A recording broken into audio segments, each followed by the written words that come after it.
This video is about differentiation by rule. This is the standard way that we differentiate.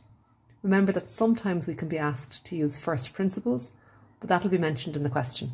This is a much quicker way to differentiate. So let's look at our basic rule for differentiation. Well, if we have a function y equals ax to the power of n, then to differentiate we'll take the power, we'll bring it down in front and multiply it by the coefficient, and then we'll reduce the power by 1. So I can say that dy dx equals an x to the n minus 1. Don't forget, in this case y is just the name of the function, and dy dx is what I call my derivative. So here's an example, y equals 4x cubed plus 8x squared plus 3x plus 2, and I want to find dy dx. So remember, it's all about the powers of x. For my first term, 3 will go in front, multiplied by 4, and then I'll reduce the power by 1. So there I'll end up with 12x squared. Next, 2 will come in front, multiply by 8, and I'll reduce the power by 1.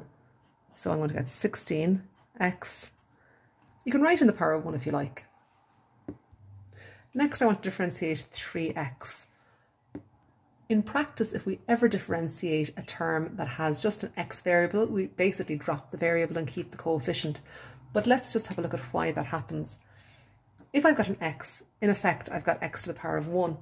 Remember, I want to bring my power in front and multiply, and then reduce the power by 1. So, in effect, I'm going to end up with 3 times x to the 0. Of course, x to the 0 is just 1, so really what I end up with is 3. And I'll write that on the next line. Finally, we have our constant to deal with, and in practice, when differentiating, we tend to just drop the constant. But again, let's just have a quick look at why that actually works. I can think of the 2 in the function as 2 times x to the power of 0. So really what's happening again is the power is coming in front and multiplying by the coefficient. And of course 0 by 2 is just 0. So that's the reason my constant is going to drop out. In practice, when I'm doing these questions, I tend not to write in the power of 1. I'll just write x. I tend not to write in my x to the power of 0. I just write the coefficient. And I don't need to write in the 0. So in practice, what I'll actually write out as my solution is this line here, 12x squared plus 16x plus 3. I've simply included these bits as an explanation for what's happening.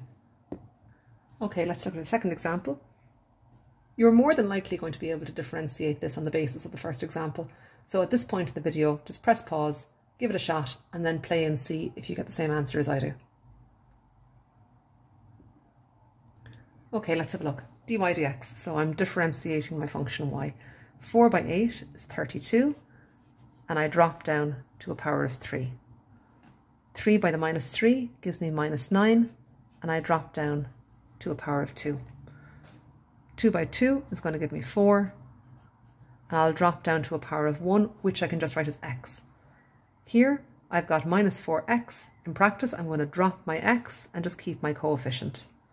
And finally, the minus 1, which is the constant, is just going to get dropped at this stage in my differentiation. So here's my solution. Of course, this basic rule that I'm operating off is relying on the fact that I've got powers in order to differentiate.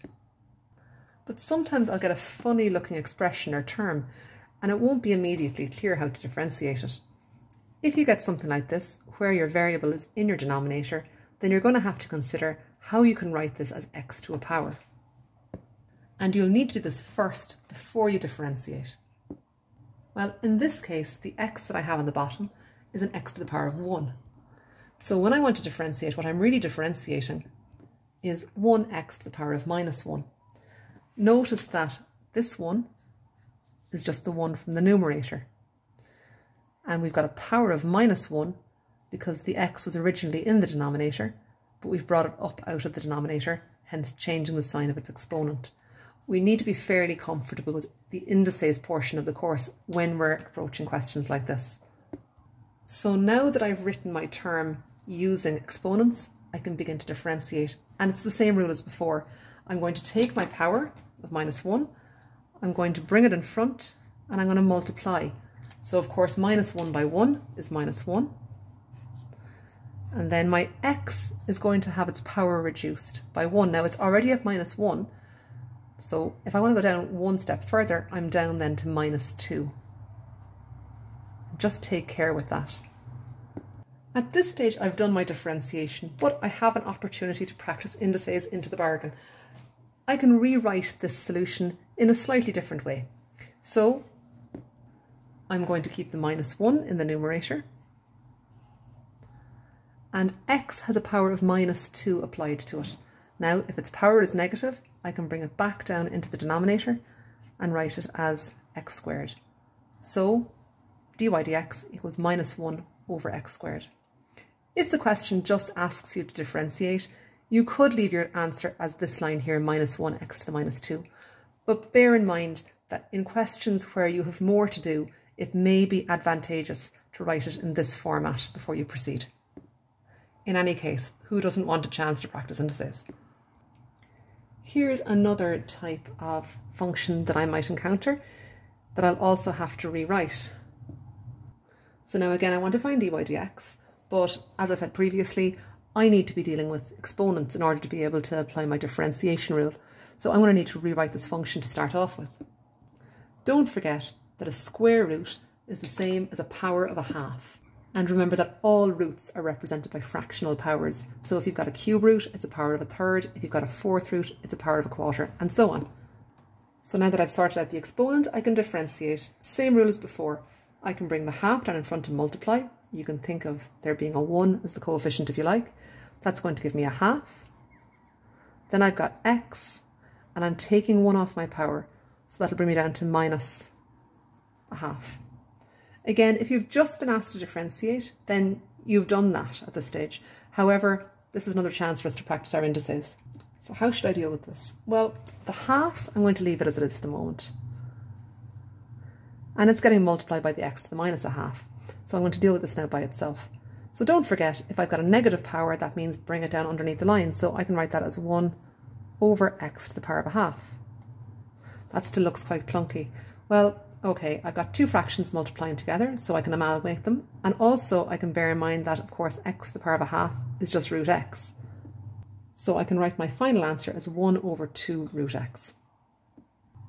Okay, here's one more example. So I've got y equals -2 over root x, and I want to find dy dx.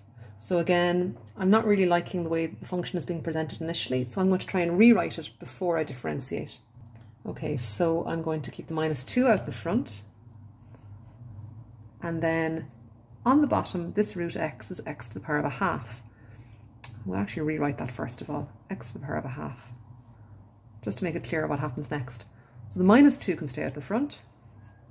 And then this x to the power of a half, since it's on the bottom, I can write it as x to the power of minus a half. And now I'm ready to differentiate. So at this stage, pause the video, do your differentiation, take your indices opportunity, and then check and see if it matches what I get at the end.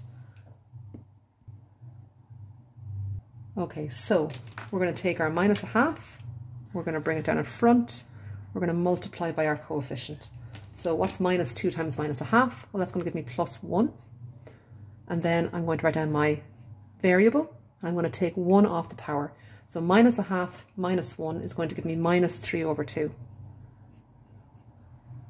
Now leave this power in fraction form. Don't write it as -1.5. Okay? Again, I've got an opportunity to practice my indices, so I'm going to take it. So what would I have in that case? Well, I've got my dy dx equals, I'm going to put that whole number coefficient in on top. And now this x to the power of -3 over 2 is going to hop back into the denominator. That's what that minus power is telling me to do. I'm not really liking x to the power of 3 over 2 though. Don't forget, however, that when you're looking at a power, the top, and if it's fractional, the top of the power is going to be a power, just a regular power, so in this case a power of 3, and the bottom of the fraction is going to be the root. So in this case what I've got is 1 over the square root, that's my 2 on the bottom there, of x to the power of 3. And that's coming from the 3 on the top of the fraction. And that's my dy dx then tidied up nicely. Just a little note to finish up. In all of these examples, I've called my function y and my variable has been x. So my derivative has been called dy dx. But just be aware that if I've got a function called f of x and I differentiate it, I'll call my derivative f dash x in that case. It's just a difference in how they're named. There's no difference in how the question is done.